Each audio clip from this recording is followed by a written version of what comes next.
بسم اللہ الرحمن الرحیم۔ وی نیوز کے پروگرام قانون کیا کہتا ہے کے ساتھ میں ہوں Faisal Kamal Pasha. Supreme Court of Pakistan کے چیف جسٹس محمد منیر نے 10 مئی 1955 کو ایک حکم نامہ جاری کیا، جس کے تحت انہوں نے کہا کہ نظریہ ضرورت کے تحت جو مارشل لاء کا نفاذ ہے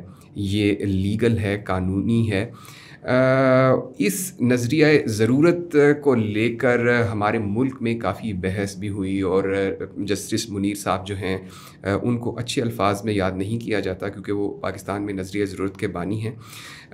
ہمارے ساتھ موجود ہیں جسٹس ریٹائرڈ شوکت عزیز صدیقی صاحب، تو ان سے اس حوالے سے ہم ان کی اوپینین لیں گے کہ سر یہ جو جسٹس منیر صاحب کا ڈیسیژن ہے یہ پاکستان کی ہسٹری میں کتنا امپورٹنٹ ہے؟ جی پاشا صاحب، یہ جو ڈیسیژن ہے مولوی تمیز الدین کیس میں اور اس کے بعد 200 کیس میں، یہ دو ڈیسیژنز ایسے ہیں جس نے ہماری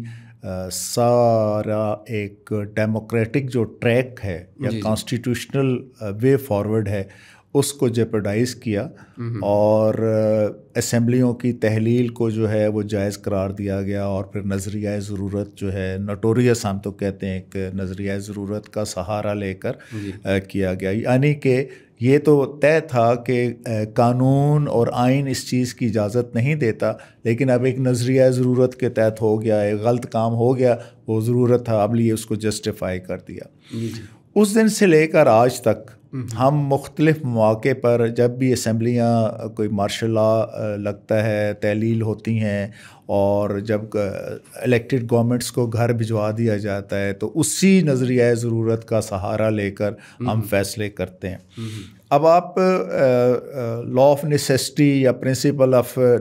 نیسیسٹی یا ڈاکٹرائن آف نیسیسٹی کا نام نہ دیں، لیکن بنیادی طور پر اگر آپ اسی طریقے سے ہی کریں کہ جی کہ اب ایک ایکٹ ہو گیا ہے، غلط ایکٹ ہو گیا ہے، تو اب جس طرح ظفر علی شاہ کیس میں جسٹس ارشاد حسن خان صاحب نے کی سربراہی میں سپریم کورٹ نے فیصلہ دیا تھا، جس میں جسٹیفائی کیا پرویز مشرف کے مارشل لاء کو، اور سو مچ سو کو ان کو کانسٹیٹیوشن میں امینڈمنٹ کرنے کا بھی اختیار دیا۔ تو وہ تسلسل تو ابھی تک چلتا آ رہا ہے جی، اور ابھی تک ہم اس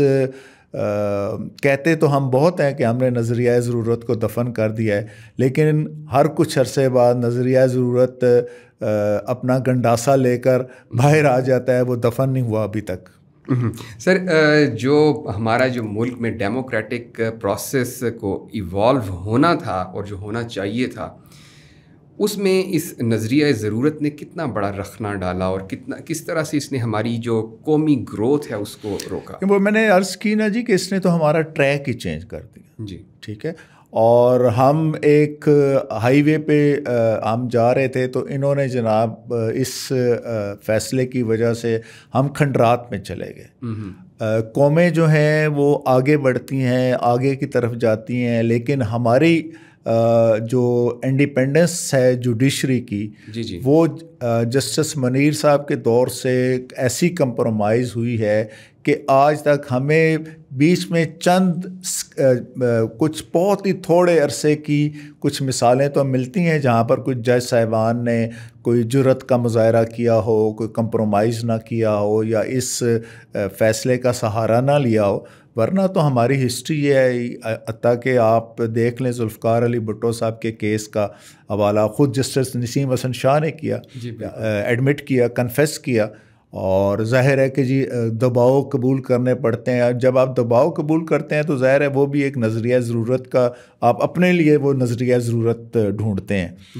تو اس کی وجہ سے جی ہمارا تو نہ ہم من حیث القوم ایک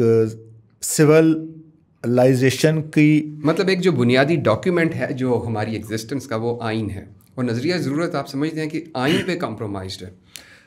آئین پہ کمپرومائز ہے، جمہوریت پہ کمپرومائز ہے،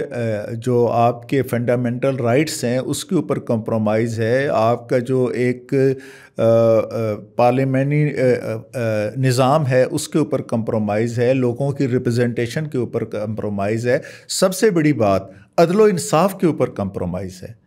اور یہ اس نے ہمیں جتنا اس کی وجہ سے ہمارا نقصان ہوا ہے، تباہی ہوئی ہے، بربادی ہوئی ہے، اور وہ یہ نظریہ ضرورت ہے اس کی وجہ. سر اس نظریہ ضرورت کا رستہ ابھی کھلا ہے یا بند ہوتا آپ دیکھ رہے ہیں؟ دیکھیں جی، میں تو یہ سمجھتا ہوں کہ ہم نا ایک ٹرانزیشنل پیریڈ سے گزر رہے ہیں، اور ہم آج جسٹس منیر کے دیے گئے فیصلے کے اوپر تو بات کر رہے ہیں، لیکن ہماری 90% سے زیادہ جو آبادی ہے اس کو پتہ ہی نہیں ہے کہ وہ جسٹس منیر نے کیا فیصلہ کیا تھا اور کس وجہ سے ہم اس طرح ہوئے. اب جو بنیادی چیز ہے کہ میں نے جیسا کہا ہم ٹرانزیشنل پیریڈ، وہ ابھی ہم ایک اویئرنیس کے دور سے گزر رہے ہیں. ابھی اس دور میں آپ دیکھیں جو سپریم کورٹ کا کوئی اگر ایک چھوٹے سے چھوٹا بھی فیصلہ آتا ہے تو وہ ہر ایک ایون کامن مین کی اپروچ میں بھی آ جاتا ہے. اس کے اوپر ڈسکشن ہو رہی ہوتی ہے، اس کے اوپر بات ہو رہی ہوتی ہے، سوشل میڈیا ایک بہت بڑا جو ہے اس کی بنیاد پر. اس لیے ہم اویئرنیس کے دور سے گزر رہے ہیں. جب قومیں اویئرنیس سے کے بعد جو ہے وہ مزاحمت ان کے اندر آتی ہے،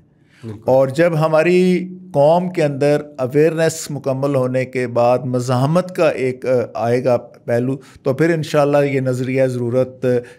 دوبارہ کبھی دفن ہونے کے بعد نکل نہیں سکے گا. ناظرین، گفتگو آپ نے سنی. امید کرتے ہیں کہ یہ نظریہ ضرورت جو ہے اس کا مہیب سایہ پاکستان کی تاریخ پر پھر سے نہ امڑ کر آئے. اگلے پروگرام تک کے لیے اللہ حافظ.